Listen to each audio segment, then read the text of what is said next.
Hello, this is Carol Arnold with ListAbility. The video you're watching now is intended to be a very quick startup for pulling a list for real estate investors. We're going to be doing the absentee homeowners. This is not an in-depth tutorial.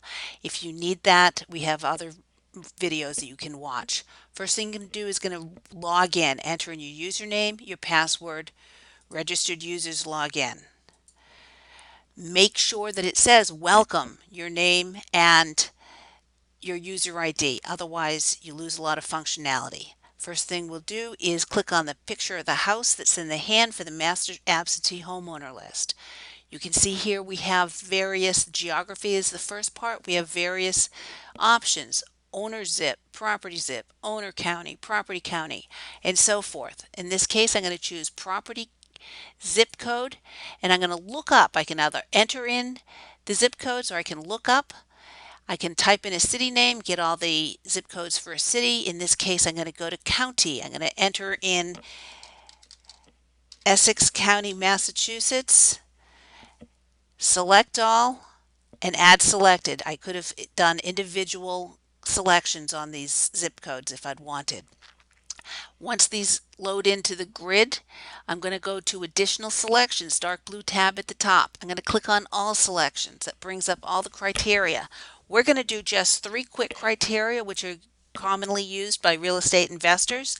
First one, these are in alphabetical order. I'm going to go down to home market value range.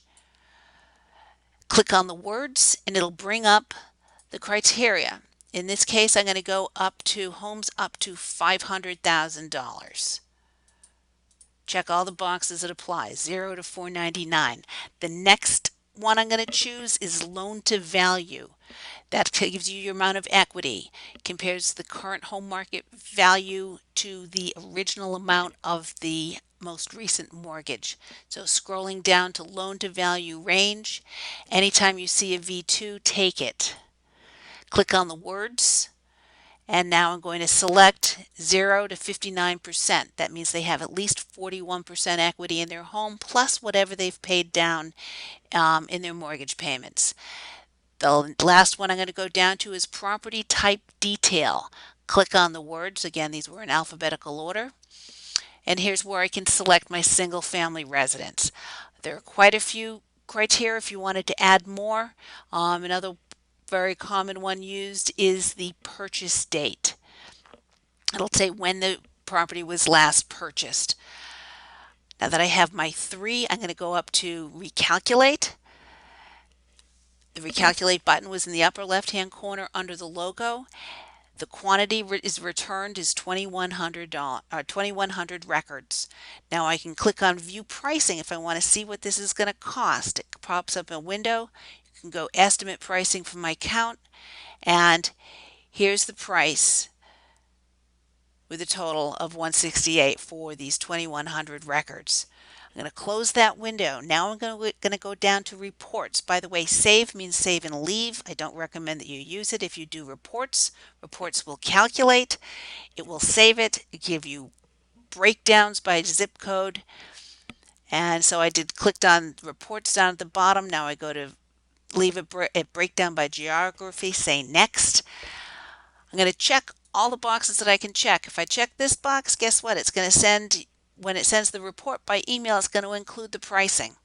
I'm also going to check the boxes here for homeowner type detail, home market value.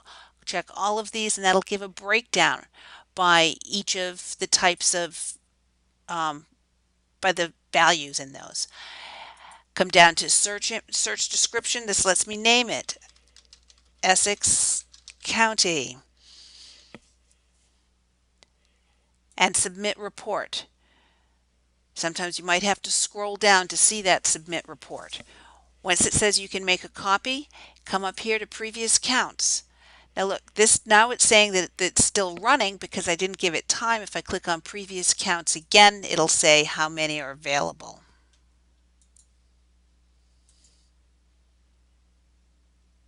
$2,100. From here I can go to view order. View order will let me see. Here's the criteria we used. Here's the breakdown by each of the zip codes, by each of the home market values.